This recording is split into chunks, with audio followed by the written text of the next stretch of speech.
Okay, I have an update to the black Mamba cage from Small Rig. I've done a couple things differently, so I thought I would update you guys and tell you what I've done.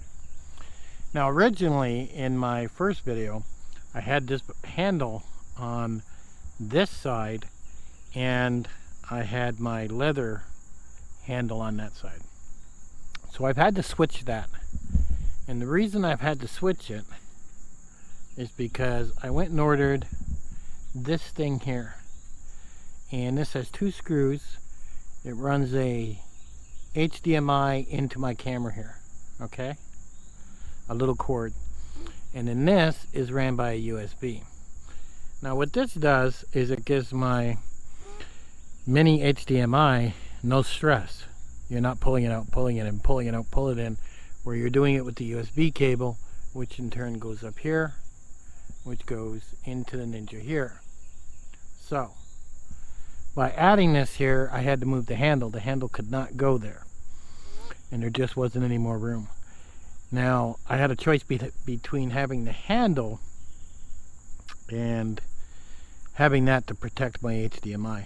Now, I'd rather protect the HDMI cable because I really don't want to be sending that into Canon and waiting a couple weeks without a camera, especially how cheap this particular gadget was. And I'll have a link in the bottom for this. Now, I did opt to do something different. And what I did was, I went with, if you notice down here, I'm running basically a battery with a dummy battery inside the camera. And you'll see the cord where it's coming down here. Now, I've noticed it's a little finicky sometimes. Sometimes I gotta play with the cable a little bit, but once it's on, it's on. Now this comes in handy for time-lapse, long videos. When I have the Canon battery in there, I might get 45 minutes, if that. That's about all I get. And then the camera battery goes dead. The Ninja doesn't go dead though. When you switch around, that large battery seems to run, I don't know, a good couple of hours. I've never had a problem with the Ninja shutting down before the Canon. I've always had my Canon R6 shut down before the Ninja 5. Now, like the other, this is a Rode 2, and it has a hot shoe to connect that, or whatever else you want, but that's what I tend to use. Now really, if I plant my Rode 2s properly, I can have two of them out there in outer space, and guessing where an animal might actually show up, then I might even get the audio from the animal, which would be kind of cool. Now, if I hit record on a Ninja, you'll see the red bar. To keep your R6 or R5 from overheating, set this screen, okay, and your EVF to turning off in 1 or 5 minutes. And you do that in your menu system. Now, if you do that, these will shut off and you'll have no overheat problems, and you'll make it past the 30-minute limit. And you got to do that or it'll shut off at 30 minutes. But when I had my battery in here, this compartment was heating up to where it was extremely warm to the touch. Not hot, but very warm. So I thought, okay, dummy battery down to the battery. So now the heat's down there. It's not up here in the camera. And heat is a bad thing for electronics, no matter how you slice it. So my idea of the perfect setup is set this to 1 minute, 5 minutes to shut off, your EVF to shut off, and add this to protect your tiny HDMI that connects to your camera. And this way, when you're unplugging this all the time, you're not putting wear and tear on your camera. Move the handle to the right like I did, okay? and you're going to find that's a whole lot easier. Now I'm right-handed, so that's not a big deal to me. So if you're left-handed, it might be somewhat cumbersome to you. But that was the only way I could get all this working. It would have been nice if I could have had two handles. Maybe, I don't know, I got one screw hole there, if you look, and then a big screw hole. If somebody designed a handle to go here, but it would have to watch out for these plugs, they would have to come out, then you could have another handle there. So if Small Rig does design something here for these two screws, alright, see if I can zoom in on that, where it's got a big screw and a little screw, and they had a handle go in there and it come out from these, then you could have another handle there. If you're watching Small Rig, there's an idea. So this pretty much is a really nice setup for holding the Ninja 5, and I didn't like putting the Ninja 5 inside the hot shoe on the camera simply because I've seen a lot of people on the R6 put heavy things in forums and end up breaking this off and then have to send it into Canon to get a fix on it. The less you can put in that hot shoe, the better. You don't want to put anything heavy on there. So being this Ninja 5 is on the cage, there's a lot less that can go wrong with it. Now you can still run the regular Canon battery in here, and I can walk around and, you know, use it to shoot. And like I said, 20 minutes, 30 minutes, 45 minutes, I'll get out of that. And that'll be the limit.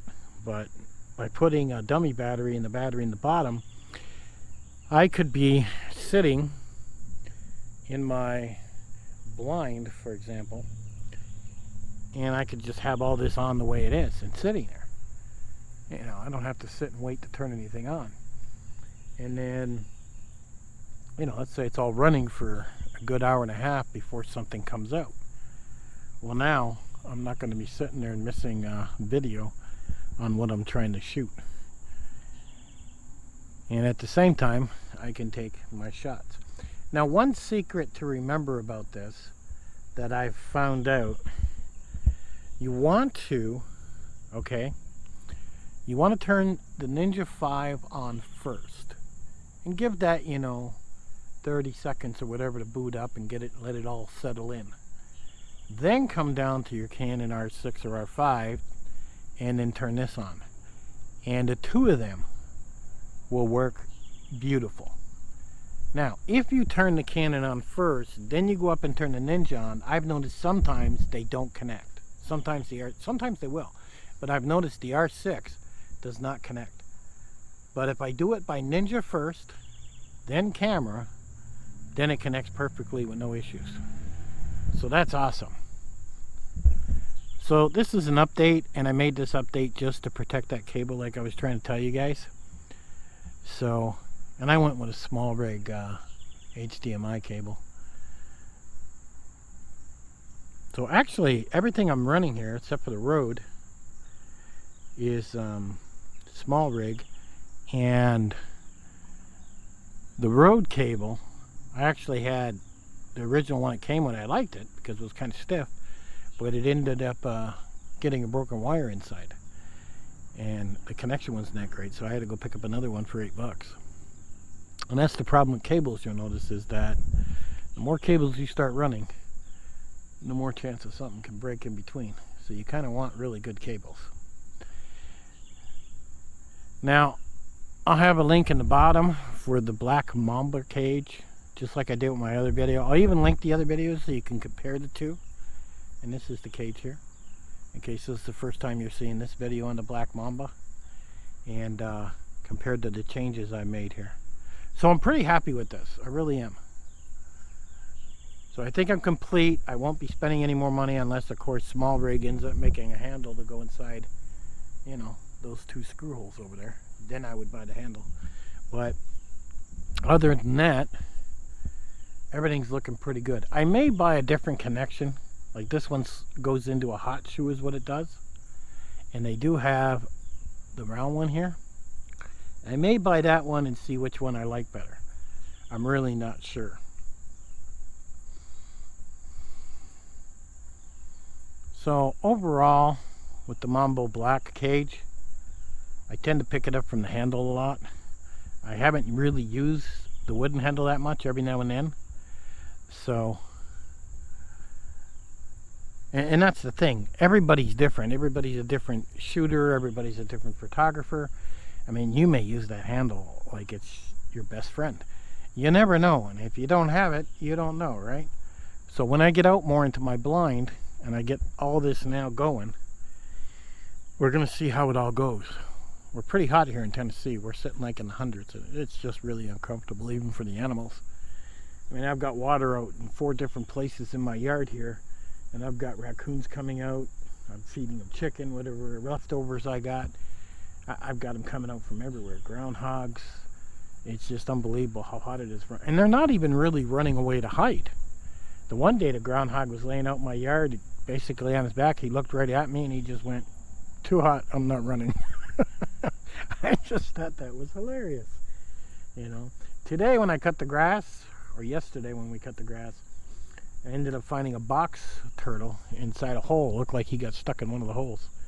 So I had to pull. He was trying to get out of there when he heard the lawnmower coming. It scared the heck out of him. So I had to pull him out of the hole and put him back where he could start running around the property. He's been here like 2 or 3 years. I see him every year in my yard someplace. So I don't think they go that far. I think they hang around a certain area and they eat a certain things with the box turtles. But I really like how this setup is. So if you guys are buying the black Mamba cage, I'll have a link in the bottom, send you right there. And like I said in my last video, if you buy directly from, Small Rig, you end up getting all kinds of gifts. Like I ended up getting a cell phone cover, a multi-tool set for messing with the nuts and everything, which is a $20 value.